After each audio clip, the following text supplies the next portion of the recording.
Tonight we are celebrating the class of 2020. Congratulations to the class of 2020. Congratulations, class of 2020, on a well-deserved and long-awaited recognition. Cookie 2020. I'm here to say congratulations. Congratulations to you chosen ones. And I am calling you the chosen ones because you have been chosen in many ways. First of all, I want to say congratulations. Put your caps and gowns on if you have them nearby. I'll put mine on real quick. Good afternoon, students. Buenas tardes, estudiantes. You know what? This is my homework for my online Spanish. I put on this robe, could only find a bathrobe, and I made this cap out of a pizza box to say congratulations to those of you who graduated, even those who barely graduated, even those of you who got a diploma because your teacher said, I do not want to deal with this kid again next year. Let's just graduate him. That's an accomplishment in and of itself. This celebration is unusual. It is not the one that you imagined or anticipated or dreamed about. Class of 2020, I know the last thing you want to hear right now is stay home. That's not my message to you. My message is stay close to home. Maybe not physically, but in every other way possible. Graduation is a big achievement under any circumstances. Yours comes as the world is turned upside down by a pandemic and by a country that's been swept up by protest. None of this is how any of you imagined finishing your final spring at school. I wish to tell you today that although there is much to be sad about, there is also much to be celebrated.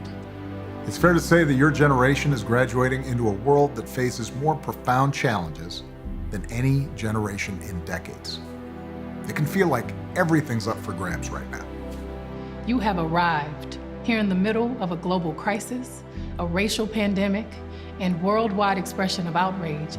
We've seen that our collective hearts, when put to positive action, could start the wheels of change.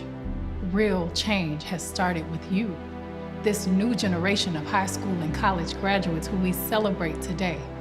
We're so proud of you. Thank you. Me know it's a challenging time right now, and you getting deal rawer than cookie dough. No graduations, no parties, no awkward family photos in your cap and gown. Me so impressed because all of you are showing that you some pretty tough cookies. But, you know, it will eventually end. Life will start returning to normal. And you'll still have your whole life ahead of you. So I want to encourage you to look to the brighter days ahead, to the possibilities before you, to prepare for that future, so that when you look back, you will have left nothing on the playing field. It is time to chase every dream, accept every challenge, strive for greatness. It is you who are the seeds of the future. You smart, well-rounded cookie, you. You the best of the batch. Congratulations and cheers, class of 2020. Clink. You are achieving things your parents and grandparents never could imagine for themselves. You are the answer to a generation of prayers. Today is the first day of the rest of your life, or maybe tomorrow or the day after that. Let's call it sometime mid-June. How you got through school at this point doesn't matter. Graduation shows that you can finish something. Your contributions need not be televised or published. In fact, it is the many small acts of kindness and innovation that leave the most lasting impressions. The point is, don't let the lack of a big, crowded ceremony take anything away from what your graduation signifies. Congratulations to the class of 2020. But we who celebrate what you have done, who celebrate all of your achievements, we are certain of one thing on this day.